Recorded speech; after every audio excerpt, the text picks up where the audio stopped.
Hi, everybody. Today we're going to talk about the recent layoffs that were announced at Meta.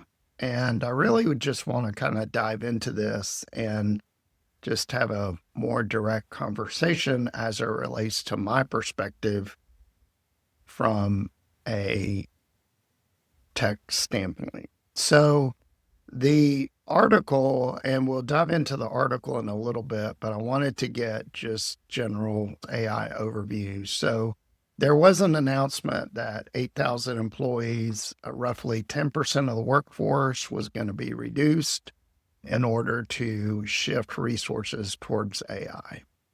So there were an additional 7,000 that were impacted, but they basically are going to be reassigned to focus on AI and teams around that. So I have my doubts about that because I feel like there's probably more layoffs that are coming, but here is the current company's position. In addition to that, and really, as a hiring manager, there were additional 6,000 people or 6,000 roles that were previously open. So all those are going to be canceled. So if you look at the magnitude of it, it's roughly 14,000 as it relates to the total impact, although 6,000 of those are basically open positions. Meta does do a pretty good job of providing severance pay, so it looks like they've got 16 weeks of base pay plus additional 2 weeks for every year of service. From that perspective, I do applaud that. I recently was laid off by another company and I got no severance as it related to that.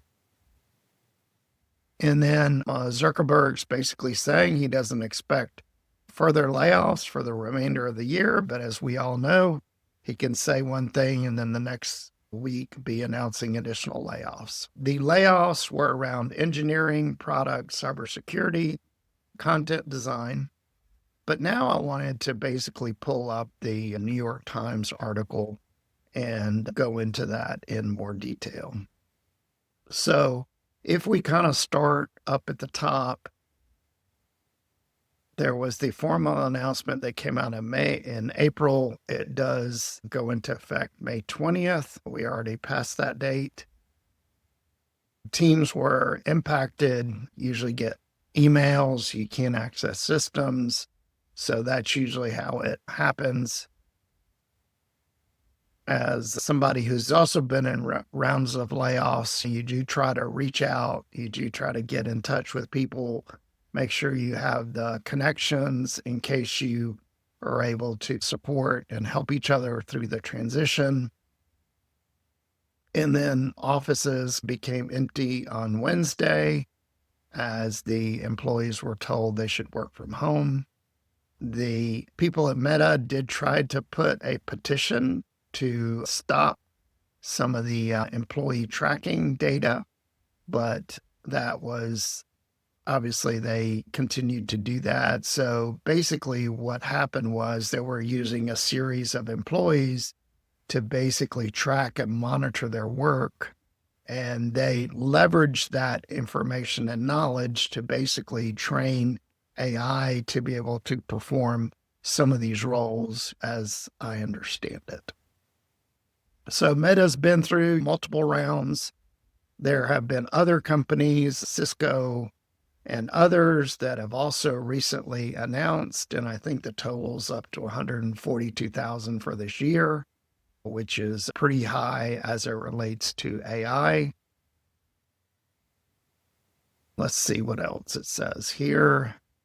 Obviously, AI, there's been a lot of anxiety around the impacts of jobs, and it relates to that. It looks like Meta has taken a stronger stance on that because they are leveraging knowledge and information that people are doing as they are clicking on keyboards and performing activities related to their job.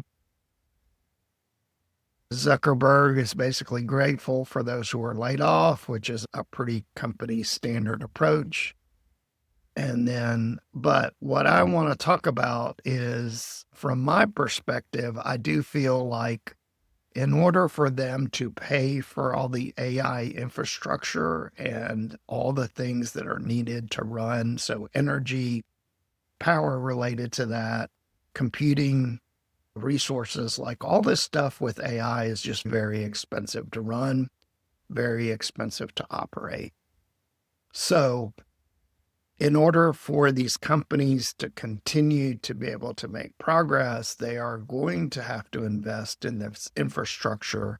And so for me, I feel like although there could have been jobs that were eliminated due to AI specifically, the larger component and the larger discussion about this is the significant cost to operate AI and all that infrastructure. And I think that's where the conversation really needs to be had and really needs to focus on is what is the cost of this? And not only what is the cost of AI, but what is the return on the investment? So if people are they're using these AI tools, these AI products, nobody really knows or nobody can really calculate the return on investment as it relates to its utilization. And I think we will continue to see more and more companies focus on AI. In order to do that, they've got to cut costs. The primary way to cut the cost is through people. And so that is what is going to continue to happen and to evolve. So I will continue to have articles related to this and really try to dive into what's happening in the world. If you would like to leave a comment, put a comment down in the video and subscribe to the QA Revolution channel.